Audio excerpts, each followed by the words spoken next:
From Anshe Sfard Beth El Emeth Congregation, it's time to take 10 Minutes for Torah with Rabbi Joel Finkelstein.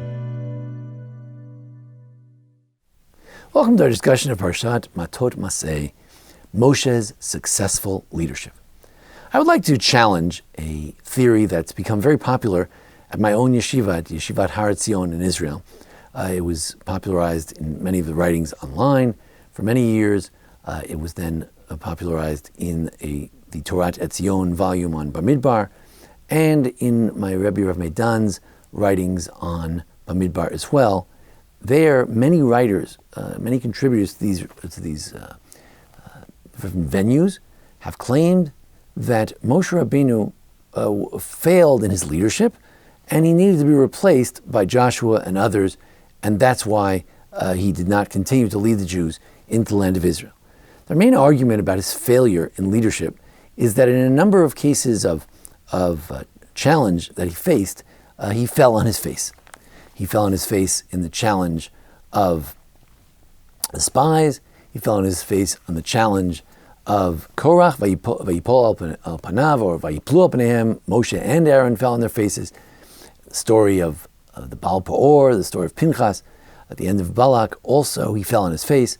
And this to them is a sign that he has no message, he has no plan, and in contrast to some other cases where he prayed in the story of the golden calf, here he simply falls on his face. Firstly, I believe that argument itself is not very convincing. When a leader falls on their face, as many commentaries have pointed out, it can be a form of prayer. Falling on your face in prayer is not a failure of leadership. It is a form of leadership, and I don't think that that's a very convincing argument. Number two, I think it fails to recognize a theory that I've been trying to propound for decades now, and I hope that folks at the Yeshivat Har Etzion will take note of it in the future, and that is that from the very beginning of this book, it's very, very clear that Moshe is supposed to have people helping him, known as Nesiim. He's supposed to have assistants from every tribe, one leader from each tribe. Those assistants, their names are specified 6 times at the beginning of the book. They are mentioned in Parshat Pinchas, again, the new leaders of the new generation. And it is specifically those helpers, those assistants, those tribal leaders, those Nesiim, the princes of each tribe who are supposed to be his assistants, instead of helping him, V'itchem yiyu ish ish lamateh, with you, Moshe and Aaron would be the 12 leaders, the leaders of each tribe.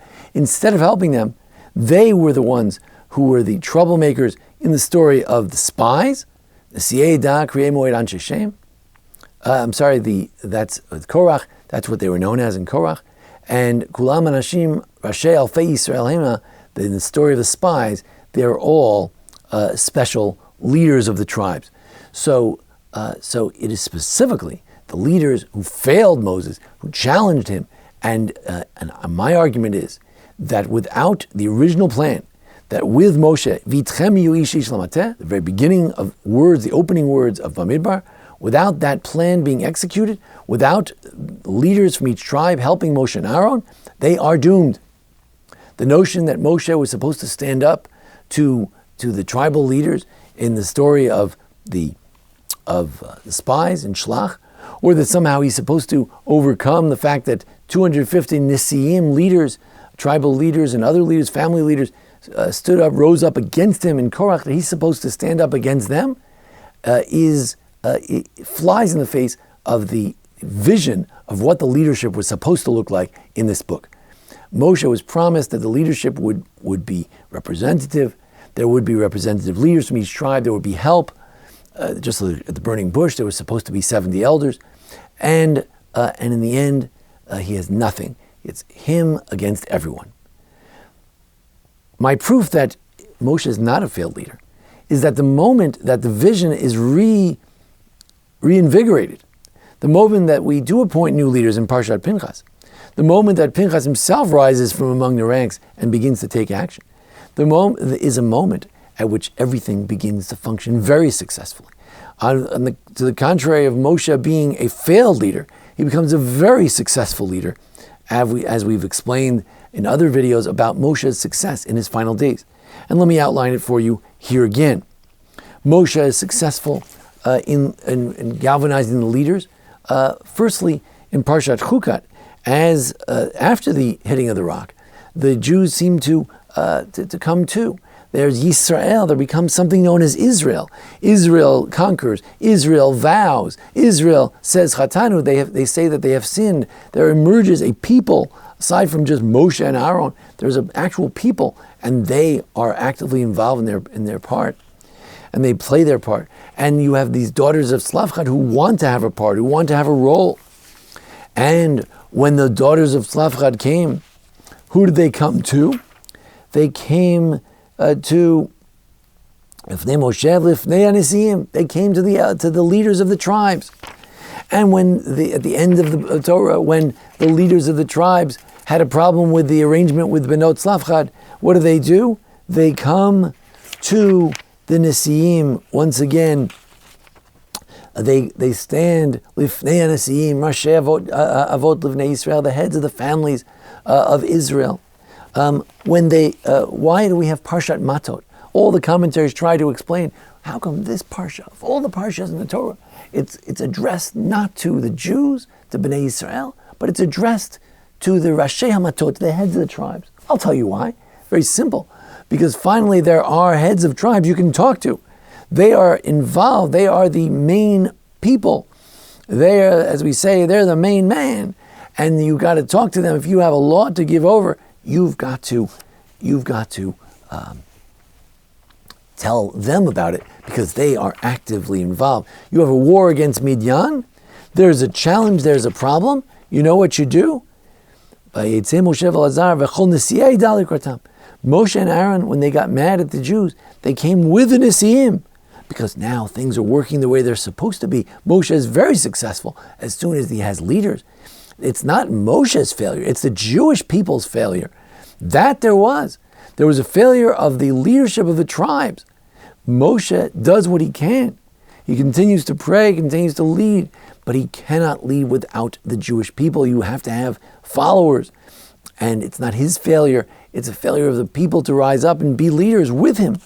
But as soon as he does, they're there.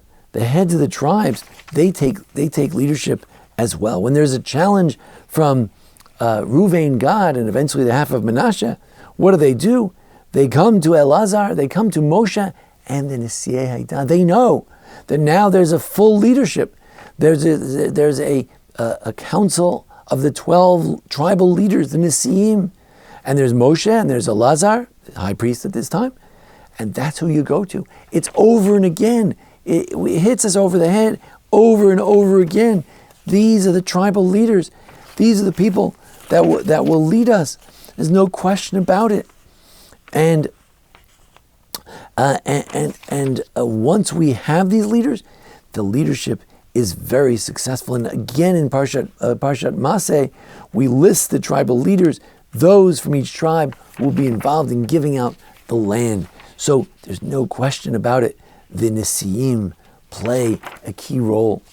So I'd like to argue against, I'm afraid to say, my own teacher, Rav Midan, should live and be well, or outstanding book that he recently wrote about Bamidbar and all the wonderful teachings that he has.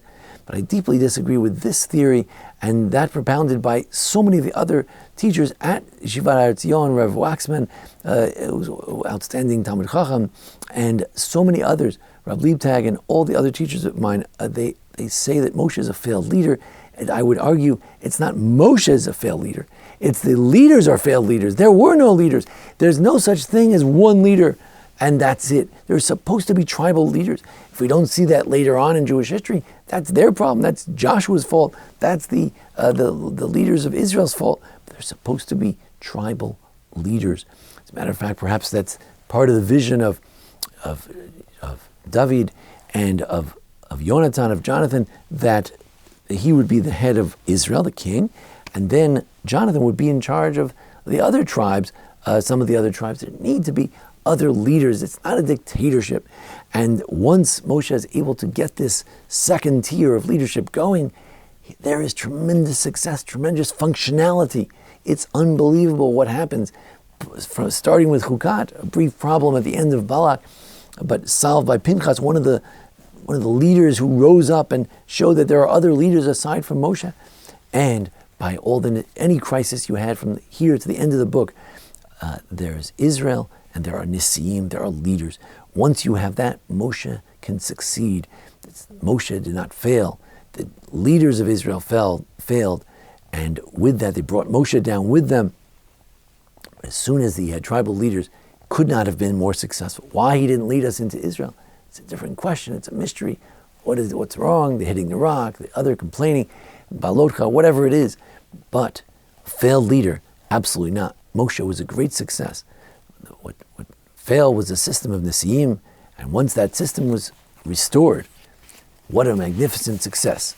He, together with Elazar, together with Pinchas, who takes care of the wars, and together with Nisiim, they were a great success in leading the Jewish people. Thank you for joining us here at the Anshe Sefard Beth Elameth congregation for our discussion of the Parsha and the various holidays. And thanks to Jason Lefkowitz, our producer. Thank you. This has been 10 Minutes for Torah with Rabbi Joel Finkelstein. To learn more, visit asb.org.